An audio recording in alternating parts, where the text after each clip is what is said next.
When you dry flowers, sometimes they change color, and there's one color that's trickier than the rest. If you've ever tried drying flowers using the microwave and a microwave press, then you know how awesome the colors are and how vibrant they are using that method.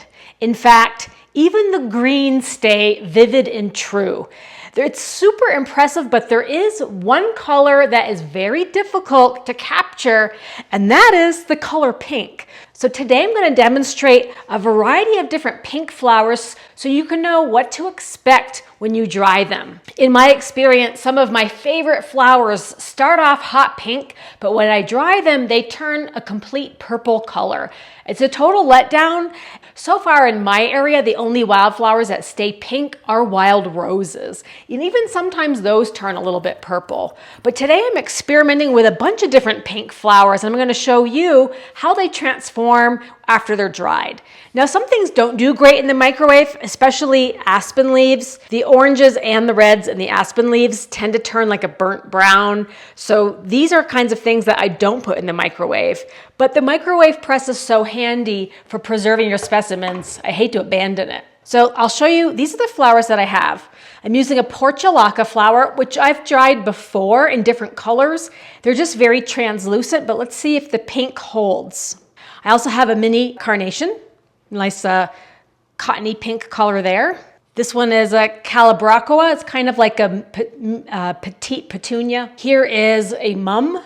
So this one's more of a dusty rose pink, but we'll give that one a try. I've got a hot pink geranium. So this one is a nice bright pink color. This is from a wildflower seed mix, and I don't know the name of it. It looks like a little firecracker type of, but it's like a pink, it's like a on the verge of hot pink. So we'll try that one. This is a pink lantana. It started going by, but we'll see if we can capture some of that pink color.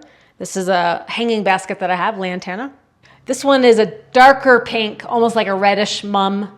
So we'll see that one. This one is a clarkia. This one came from a wildflower seed mix with a hot pink in the middle.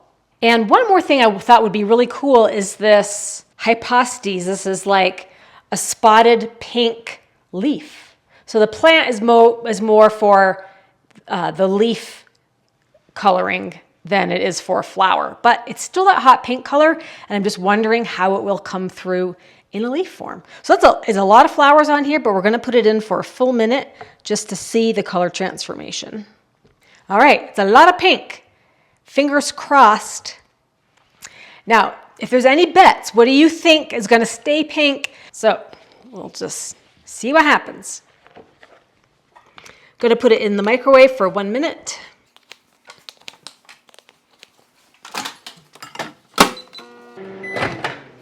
Okay. Time for the big reveal. Any bets? Have you dried any of these flowers before? What have you seen?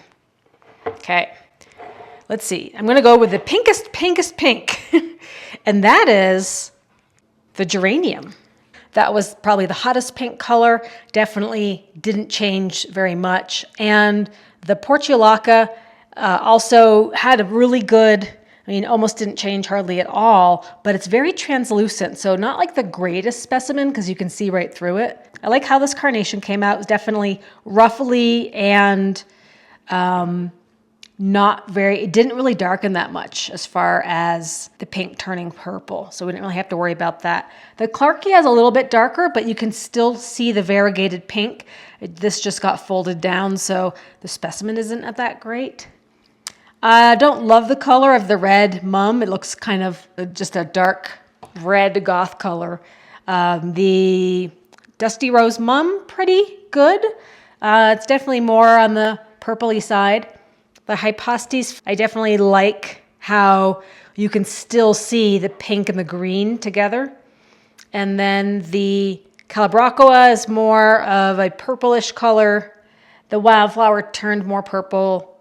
But there is one flower I forgot, and that was the ruffled petunia. So let's throw the petunia in and see. I know a lot of us have petunias and it's so hot pink, and what a great color.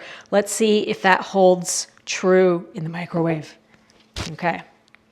This one definitely had a color change. Definitely the petunia darkened quite a bit, so it wasn't even close. Darkened, but you know, it's not blue, it's just a darker, it's pretty, it's just a little darker. And then the lantana, it's definitely muted. It's not like its best specimen, darkened quite a bit. So there we go for the pinks.